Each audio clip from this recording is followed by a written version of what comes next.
La série Métamorphose Amazon est soutenue par l'application de méditation Petit Bambou. Méditer me permet de lâcher prise et d'éviter d'être submergée par un stress inhérent à une vie de famille et une vie professionnelle bien remplie. Petit Bambou m'aide aussi à pratiquer régulièrement et j'ai le plaisir d'y retrouver une personnalité que j'adore, Christophe André, que j'ai reçu à plusieurs reprises dans Métamorphose. Vous pouvez essayer gratuitement l'application grâce à son programme Découverte. Merci infiniment à Petit Bambou pour son soutien à Métamorphose. Bonjour et bienvenue dans la mini-série de podcast Métamorphose Amazon. Je suis Anne Guéquière, fondatrice du magazine Féminin Bio, auteure et éditrice de projets engagés pour un nouveau monde. Dans cette mini-série, je vous propose de découvrir des femmes passionnées et lumineuses et qui portent un sujet d'espérance pour le monde. Métamorphose, le podcast qui éveille la conscience.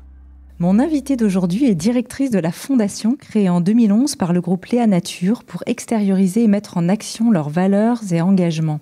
L'entreprise familiale Léa Nature a été fondée il y a 30 ans et est pionnière dans le naturel et la bio en France et est aussi très impliquée dans le fonds du 1% pour la planète. Je suis ravie aujourd'hui d'explorer avec vous le parcours inspirant d'une femme engagée. Marina Poirot, sois la bienvenue dans Métamorphose. Bonjour Anne, merci de m'accueillir. Avec plaisir, merci à toi. En plus, je suis ravie parce que je suis sur le lieu même de ta fondation, de la Fondation Léa Nature et du groupe. Oui, c'est ça. On est donc à La Rochelle. À La Rochelle, tout à fait. Et on est dans un endroit un peu particulier parce que là, à côté, il y a un biotope qui a été créé par Léa Nature. Oui, tout à fait, qui a été créé il y a 4 ans maintenant pour accueillir en fait les gens de l'extérieur et les collaborateurs du groupe pour déjeuner le midi. Et il y a un jardin qui a été mis en place aussi par une association avec qui on travaille qui s'appelle Gandotroc. Et c'est un jardin en permaculture où il y a un poulailler, où il y a de la production agricole. Les produits, après, on a un organique café. Les produits sont transformés au niveau de l'organique café. Donc, c'est un vrai oasis de verdure et on s'y sent très bien.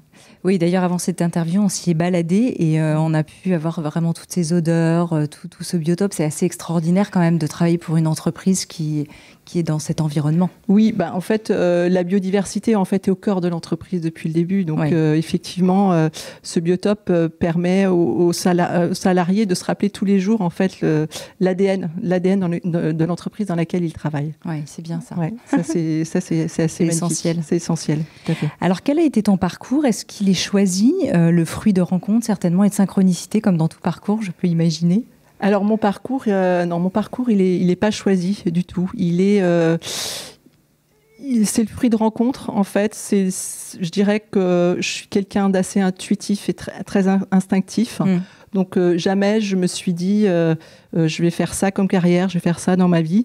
Quand j'ai fait mes études, au départ je voulais être juge. En fait, juge pourquoi ? Parce que je déteste l'injustice. Je pense que c'est ça. Et pour moi, l'humain doit trouver toute sa place dans notre société. Et je me disais, si tu es juge, tu vas pouvoir permettre à des gens de revenir à leur place, qui n'étaient peut-être pas forcément là au départ, des gens qui n'ont pas forcément suivi un parcours académique qui a fait qu'à un moment, il y a eu des périodes difficiles.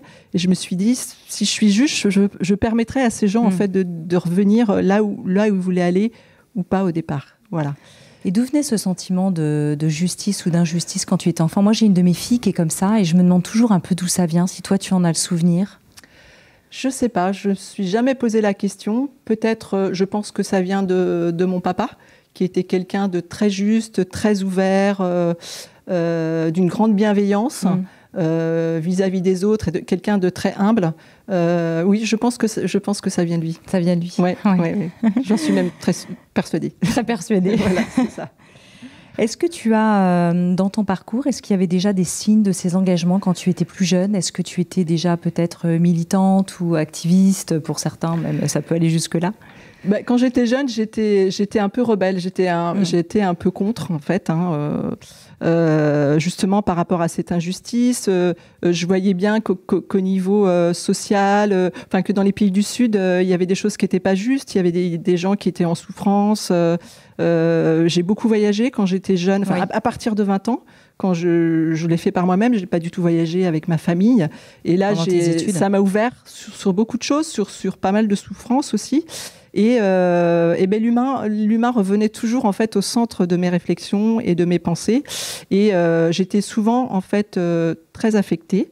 Parce que je prenais un petit peu le malheur des autres sur ma tête. Et bon, j'ai bien avancé depuis, j'ai bien travaillé. Et voilà, je pense que ça vient de là aussi, cette volonté de créer des liens en fait entre la nature et les humains. Oui, c'est vrai, quand on voyage, on prend de la hauteur, de la perspective, et le voyage nous construit, nous nourrit en fait. Tout à fait, voyager, c'est Manu Chao qui dit ça, et c'est une phrase que je reprends souvent, voyager c'est la meilleure université. C'est ça. C'est là où effectivement on se construit, on voit des choses, on observe, on partage, parce que voyager c'est surtout des rencontres humaines, et voilà, c'est là où on se nourrit, on se construit effectivement. C'est ça, c'est pas on ne fait pas le voyage, c'est le voyage qui nous fait, quelque part. Oui, c'est ça. Et les rencontres. C'était Bouvier qui disait ça. Et les rencontres. Comment tu as rencontré Léa Nature ? Comment cette entreprise et cet engagement est arrivé sur ton chemin ? Cet engagement, il m'est un petit peu tombé dessus parce que j'habitais déjà à La Rochelle et je travaillais à 60 km de La Rochelle, donc je faisais des allers-retours. Voilà. J'ai eu mon petit garçon, Pierre, en 95, et là je me suis dit il faut que je me rapproche de la maison, et en fait j'ai vu une annonce, une entreprise Léa Nature, et qui m'a vraiment interpellée. C'était une toute petite structure à l'époque, il y avait 15 personnes, même pas, et qui cherchait à recruter une personne, mais il fallait aller à Paris puisque la société était à Paris d'abord, pour venir après s'installer à La Rochelle. Donc, je me suis dit, j'y vais. Donc, je suis allée à Paris. Et là, j'ai rencontré Charles Kloboukov, le PDG fondateur. Et l'entretien était très atypique. Déjà, je suis arrivée dans les bureaux. Il y avait une petite cloche. Donc, je suis rentrée. Ça faisait ding ding, une petite cloche. Je dis, qu'est-ce que c'est là ? Waouh ! Je dis, d'accord, ok. Donc voilà, j'arrive à l'entretien, et une des premières choses que me dit Charles, il me dit mais vous faites du basket ? Et là, on a parlé basket, sport d'équipe, etc. Vous avez en commun d'être grands tous les deux ? Oui, voilà, grands tous les deux, et puis d'aimer le sport. Sportif. J'en fais plus beaucoup, mais voilà, à l'époque. Et donc on a discuté, on a parlé du poste, etc. Que j'avais un fils qui avait 6 mois.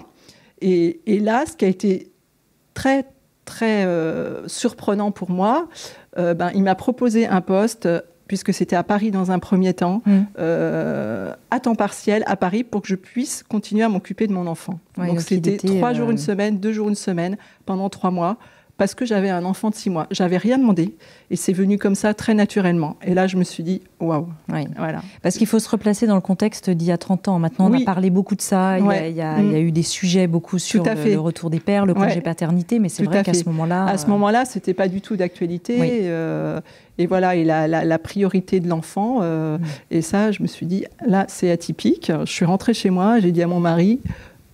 Écoute, là, j'ai eu un entretien. Je me suis demandé où je suis arrivée. Mais voilà, il y a eu ce contact très fort, et puis qui dure encore maintenant. Et voilà, c'est au-delà d'une entreprise, c'est une aventure humaine. Oui. Et alors, comment est venue cette idée dans l'entreprise de la Fondation ? Parce qu'elle existe depuis 2011, même si évidemment tous les sujets philanthropiques étaient là avant. Oui. Juridiquement, elle existe depuis 2011. Comment ça s'est vraiment installé dans l'entreprise ? Alors, dès le départ, en fait, dans la création de l'entreprise, il y avait... la philanthropie a tout de suite fait partie de l'ADN de l'entreprise, que ce soit des axes sociaux ou environnementaux. Oui. Donc, ça a toujours fait partie de la vision de l'entreprise. Ce qui s'est passé, c'est qu'en 2017, la société a décidé d'adhérer au 1% pour la planète. Oui. Donc là, c'est un engagement très fort. Alors, on va expliquer ce que c'est le 1% pour la planète, parce que pour toi et moi, c'est du connu, mais c'est vrai que pour celles et ceux qui nous écoutent, pas forcément. Quand vous vous engagez dans le 1% pour la planète, vous vous engagez à donner 1% de votre chiffre d'affaires à des associations qui œuvrent pour la protection de la planète. Vous vous engagez de le faire, mais vous êtes obligé de le faire parce que vous êtes contrôlé.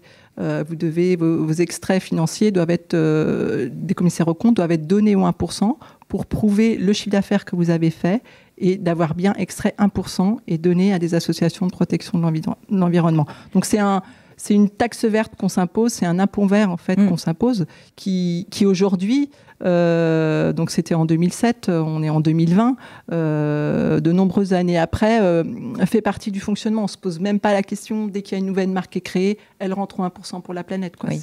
Alors je précise vraiment que c'est du chiffre d'affaires et ça fait une grosse différence, quel que soit le bénéfice. Quel que soit le bénéfice, quelles que soient les difficultés qu'on peut avoir aussi dans l'année, sur certaines marques, etc. Voilà, c'est un engagement très fort. Donc le 1% pour la planète, aujourd'hui, est-ce que tu peux nous donner des ordres d'idées du nombre de projets financés, un petit peu la dynamique en France? Pour la petite anecdote, quand on a démarré Féminin Bio, moi j'étais une grande fan de Patagonia et d'Yvon Chouinard, qui est aussi au départ à l'origine l'initiateur du 1% pour la planète. Et j'avais lu son livre qui en anglais était Let My People Go Surfing, qui n'a pas été traduit comme ça d'ailleurs en français. Je ne sais plus comment il a été traduit. Il a été préfacé par François Lemarchand, qui est fondateur de Nature et Découverte. Et je me souviens, en tant que média, moi, je voulais absolument qu'on fasse partie du fonds. Et à l'époque, le 1% n'existait pas encore en France. Et donc, ils nous avaient envoyé les contrats des États-Unis qu'on avait, et on avait signé à ce moment-là. Mais on était vraiment tout au début. Oui, c'est ça. Depuis, il y a un fonds de dotation France qui a été créé.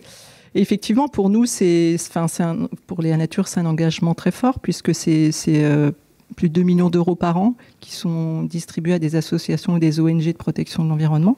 Et depuis 2007, on a engagé 11 millions d'euros, plus de 1600 projets soutenus.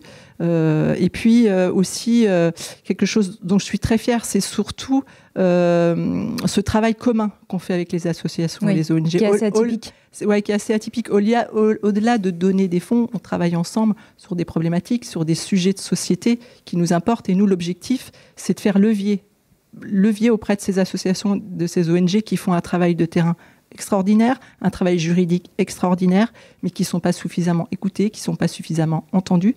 Et pour nous, ce sont eux les experts. C'est vraiment eux qui ont cette expertise, que ce soit juridique, que ce soit scientifique, pour faire bouger les lignes et pour ces changements de société dont on entend beaucoup parler actuellement. Oui.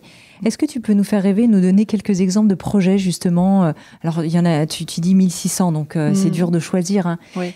Mais peut-être une petite et puis une plus grosse, où ça a vraiment permis de faire la différence? Alors, nous, en soutien, sur nos soutiens, on a 75% de nos projets qui sont soutenus en France et 25% qui sont soutenus à l'international. Et je tiens aussi à ces projets internationaux parce qu'il y a des gens qui font un boulot extraordinaire sur le terrain. Après, des projets particuliers, je me souviens, dans les tout premiers projets qu'on a soutenus, c'est un projet assez anecdotique, mais c'est une personne qui avait créé sa propre association qui s'appelle Nature Propre 62, dans le nord de la France. Et lui, son objectif, et ça c'était en 2007 ou 2008, c'était de nettoyer les fossés qu'il y avait entre les villes et les villages. Parce qu'il y avait de la pollution plastique, et ce qui récupérait le plus, c'était les boîtes de chewing-gum, par exemple. Et cette personne j'étais admirative de cette personne-là, en fait, qui se battait à son échelle, à son niveau, pour sensibiliser de cette pollution ses concitoyens. Voilà, c'était pas un écologiste de la première heure, mais c'était quelqu'un qui, sur le terrain, faisait des choses très importantes et très, très, très investies. Voilà. Après, les projets qui sont aussi très importants à soutenir, c'est les associations qui font du plaidoyer. Donc, je pense à Bloom, par exemple. À Bloom, par exemple, ou des gens comme Canopé qui essaient de faire changer la réglementation, faire bouger les lignes, ou Génération Future qui font un travail extraordinaire de terrain. Dès qu'il y a une nouvelle loi, quand on parle du glyphosate, parce que sur les perturbateurs endocriniens, ils sont là, ils sont au Sénat, ils sont présents, et c'est un boulot de titan, quoi. C'est un boulot de titan qu'on ne voit pas. Qu'on ne voit pas. Toi qui finalement a un travail où toi tu es engagé et tous les jours tu travailles avec des personnes, avec des associations qui sont engagées, quand tu te lèves le matin, quel est ton moteur par rapport à ça aujourd'hui ? Aujourd'hui, mon moteur, c'est que je vois tous ces projets d'associations et d'ONG qui sont sur notre territoire, là je parle du territoire français, c'est incroyable toute cette énergie qu'il y a. En ce moment, j'étudie des dossiers pour un appel à projet commun qu'on a fait avec la Fondation Terre de Liens. On a plus de 120 projets d'associations. Alors peut-être dire rapidement ce que c'est que Terre de Liens, parce que c'est une magnifique association. Terre de Liens, c'est une association qui permet à des agriculteurs en fait, de les aider à acheter des fermes et à protéger le foncier agricole, puisque aujourd'hui l'accès au foncier agricole est compliqué en France, si on ne vient pas en fait du sérail, du monde de l'agriculture. Et en fait, cette association, avec des citoyens, permet d'acheter des terres. Les propriétaires, en fait, sont des citoyens et de mettre en place des agriculteurs qui pratiquent une agriculture écologique sur le territoire. Donc, ça peut être des agriculteurs, ça peut être des associations de citoyens qui veulent exploiter des terres, voilà, donc pour alimenter leur territoire en alimentation durable. Et donc, on a lancé un appel à projet commun avec la Fondation Terre de Liens, Fondation Léa Nature. J'en suis très fière parce que des appels à projets communs entre fondations d'entreprises et ONG, associations, c'est très rare. Donc ça marque aussi toute cette relation de confiance qu'on peut avoir avec le monde des ONG, des associations. On fait un travail commun, on avance ensemble. Nous, Léa Nature, c'est une entreprise, c'est un industriel, mais on a aussi, au-delà de notre activité économique, on a aussi cette notion d'intérêt général qui a toujours fait partie du fonctionnement de l'ADN de l'entreprise. Et là, on revient sur cette idée aussi dont on parlera un jour avec Charles, des entreprises à mission. Oui, tout à fait. Qui est la suite logique, mais l'entreprise à mission, c'est depuis 2019, mais depuis sa création, Léa Nature est une entreprise à mission. Bien sûr, c'est ça. Bien sûr, c'est déjà... Oh, ça me fait des frissons quand tu dis ça. Alors, je reviens quand même à ma question, parce que souvent, je n'oublie pas d'où j'étais partie, qui était quand tu te lèves le matin. Aujourd'hui, quand tu travailles avec toutes ces personnes motivées, qui se battent pour des projets extraordinaires, qui font bouger les lignes, qui sont vraiment dans l'action, dans leur quotidien, qu'est-ce que ça te fait, toi ? Moi, c'est ce qui me fait vibrer, c'est ce qui me fait avancer, c'est donner du sens aussi entre ce que je suis, moi, Marina Poiroux, en tant que personne, et ce que je vis dans mon milieu professionnel. Si j'avais pas travaillé pour Léa Nature, avec Léa Nature, j'aurais travaillé dans une ONG ou dans une association. À côté de mon poste de responsabilité à la Fondation Léa Nature, j'accompagne aussi des ONG qui travaillent avec les migrants pour trouver des fonds. Voilà, je fais du bénévolat dans d'autres associations. Donc, c'est ça qui me fait vibrer, en fait. Et c'est tous ces gens-là qui ont un engagement tellement fort, un engagement sociétal pour faire bouger les lignes, autant pour protéger la nature et pour nos enfants, parce que pour nos enfants et pour nos petits-enfants, c'est quand même compliqué. La question, je me la pose souvent. Et puis, qui aussi accompagne toutes ces personnes en difficulté, en précarité. Et ce que j'aime beaucoup aussi, c'est pouvoir soutenir des projets qui allient la protection de la nature et la protection de l'homme. Voilà. Et aujourd'hui, je pense qu'il y a beaucoup de projets qui fleurissent aussi sur le territoire, qui ont beaucoup de sens, qui allient agriculture écologique et solidarité. On a vu le magnifique projet monté par Cédric Héroux à La Roya, Emmaüs La Roya, où il travaille avec des migrants en agriculture écologique et bio. Il les forme à ça. C'est des projets extraordinaires, c'est des projets d'une grande intelligence. Voilà. Et, on est dans le cœur de l'humain. On est dans le cœur de l'humain et en mettant aussi que l'humain aussi soit aussi les mains dans la terre, ça fait un bien fou. C'est la reconnexion de l'humain à cette terre qui est sa terre nourricière et qu'il a pu peut-être... J'avais lu un essai sur le sujet, on parlait vraiment de viol de la terre. C'est violent comme terme, j'ai du mal à le dire, tu vois, mais il y a vraiment cette... Moi, il y a 5 ans, j'ai eu mal à la terre.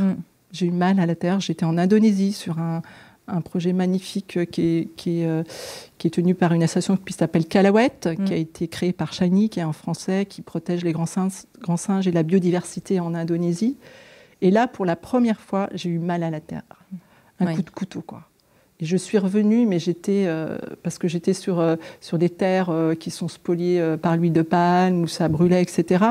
Et là, j'ai eu mal à la terre, quoi. C'était pas moi, c'était la terre qui avait mal. Et ça a été un moment de grand abattement, au même titre que quand je suis allée à Grande-Synthe, dans le camp de migrants de Grande-Synthe, qui avait créé le maire de Grande-Synthe, qui est très engagé. Très engagé. Quand je suis allée en 2017, pendant 3 semaines, où je me suis dit, mais c'est pas possible d'avoir ça sur notre territoire, un camp HCR.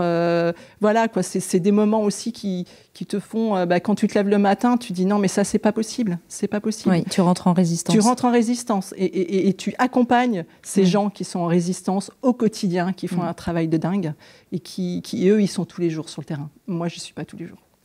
En tant que femme engagée, est-ce que tu as ressenti déjà que les lignes avaient pu bouger ou des difficultés aussi parfois dans ton parcours, peut-être avec des ONG qui étaient plus parfois des milieux d'hommes? Moi, je me souviens quand je suis arrivée dans l'écologie, il y a une quinzaine, une vingtaine d'années, vraiment de manière plus professionnelle, il y avait encore très peu de femmes, on ne parlait pas d'écoféminisme, la voix de Vandana Shiva n'était pas encore passée par là. Comment tu as ressenti ça, toi, en tant que femme? Moi, je l'ai pas ressenti